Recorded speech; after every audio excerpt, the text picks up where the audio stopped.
Assalamualaikum warahmatullahi wabarakatuh. Berjumpa lagi bersama kami Om Agni Motor. Pada kesempatan kali ini kita akan membahas mengenai starter bit lama yang cekrek.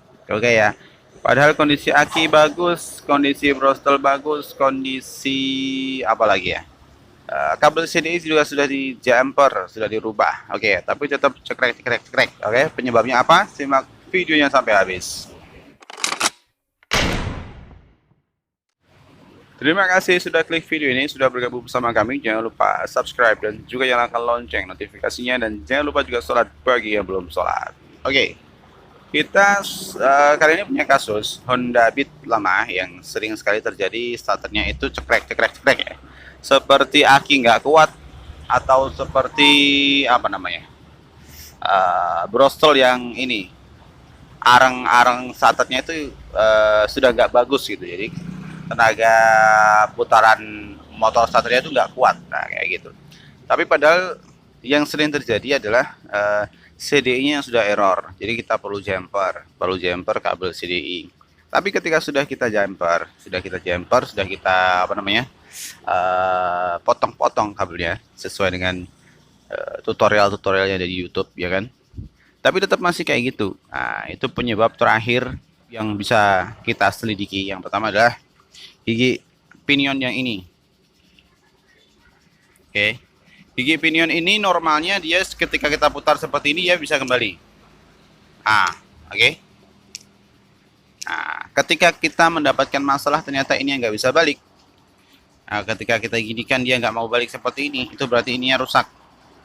Oke, itu yang pertama. Terus yang kedua kita bisa perhatikan pada bagian giginya. Nggak fokus. Nah, biasanya bagian di sini tuh aus. Jadi bentuknya udah nggak kayak gini lagi, aus dia. Nah, itu juga bisa. Oke, itu penyebab yang pertama. Penyebab yang kedua adalah gigi pinion yang besar, yang ini nih. Tuh, kondisinya seperti itu. Bentar. Nah, kelihatan ya. Nah, kondisinya dia seperti itu, aus. Ini juga bisa menyebabkan dia startnya cekrek. Kenapa? Karena ketika antara gigi pinion yang besar dan yang kecil itu bertemu, dia nggak bisa smooth ini ya, pergerakannya nggak bisa smooth.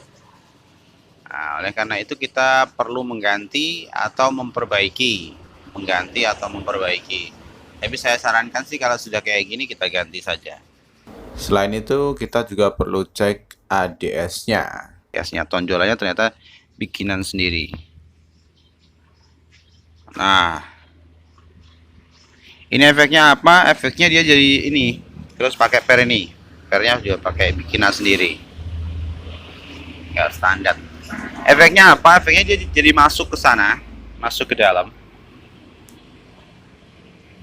Nah, dia jadi masuk ke dalam ke sana. Oke. Ini seharusnya ADS itu dia mentok yang itu tuh ya, kelihatan ya. Nah, itu tuh.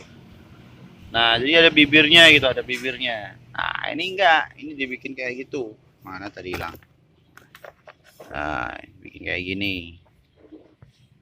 Akibatnya dia ketika ditekan sama pernya, dia justru masuk ke dalam, terus nekan apa namanya, noken AC-nya itu terlalu kuat.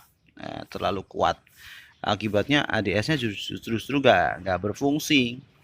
ADS-nya jarang berfungsi karena apa namanya, bagian ADS yang di sana tuh, coba kita putar ya. Nah, kalau ini bisa nih, tuh yang ikut berputar itu tuh ya. Nah, ini bisa ini. Nah, ini bisa. Tuh, yang itu tuh, tonjolannya itu. Nah, tapi ketika apa namanya, si ADS-nya, tonjolannya ADS itu ternyata terlalu kuat nekennya, akibatnya ADS-nya di sebelah sana yang di nokennya itu nggak berfungsi. Akibatnya kompresi itu padat terus. Nah, akibat dari kompresi padat terus, dia jadi starternya nggak kuat. Nah, seperti itu. Oke, jadi buat teman-teman yang menemui kasus seperti ini bisa dicek beberapa poin. Oke, misalkan kondisi CD-nya, kalau memang CD-nya sudah jebol ininya, bisa kita apa nah, bisa kita jumper ininya, apa namanya, kabelnya bisa kita jumper. Terus kita juga cek kondisi gigi ada di sini. Oke, setelah itu kita juga bisa cek kondisi ADS-nya. Oke, ini ADS-nya wajib ini untuk starter. Kalau hilang sudah bisa dipastikan dia nggak akan bisa starter. Oke, video kali ini saya akhiri, cukup sekian, semoga bermanfaat. Jangan lupa subscribe dan juga nyalakan lonceng notifikasinya, dan jangan lupa juga sholat bagi yang belum sholat. Terima kasih. Assalamualaikum warahmatullahi wabarakatuh.